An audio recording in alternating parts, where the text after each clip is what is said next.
One of the challenges I found out is that when I got to Singapore, when I introduced myself, I engaged in making sure that I engaged the government because I'm representing my government. So I went on the what they call the courtesy calls and all that. They didn't have a lot of good. They love the relationship. They want to um, harness the relationship, but the Singaporean narrative about Nigeria was not the best. First of all, I say they didn't take us seriously. I don't want to say why, but they felt that a lot of things ought to be done differently to engage and to have a very profitable bilateral relationship. Some of the bilateral arrangements and the agreements that were started about 12 years ago were never concluded. And for them, it was like, this country, these people are not serious. And that was actually the heat of Boko Haram and all that. They were very skeptical, they were very scared. But I said, no, Nigeria is actually the safest place. And if you're not in Nigeria, you're not in Africa. So my first thing was to their image, their impression about Nigeria. I had to go almost like from door to door. I was visiting every ministry, every minister to say, look, this is who we are.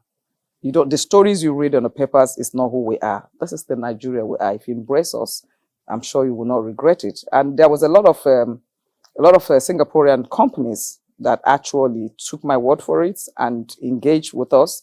And I embarked on, apart from changing the narrative, we hosted what we call the Nigerian Singapore Business Forum that we thought was a very good place to express ourselves and to show who we are and what is the business opportunities, what were the business opportunities in Nigeria.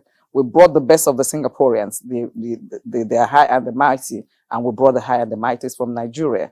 We brought the Alakijas, the OUKs, the Ojus Okalu. We brought ministers, we brought governors, private and government sector together. We brought also our banks.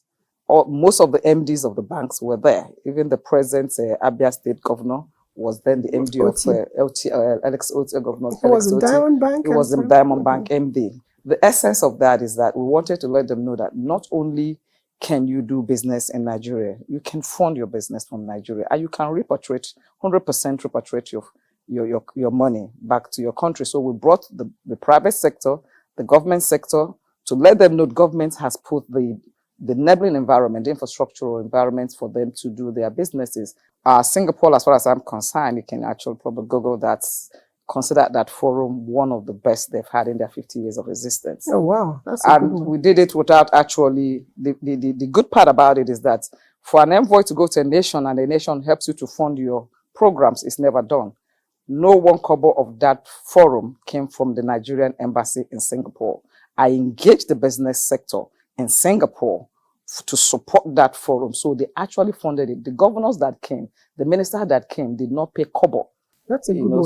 So that's to show you that they believed in what we were telling them. And they were all part of it.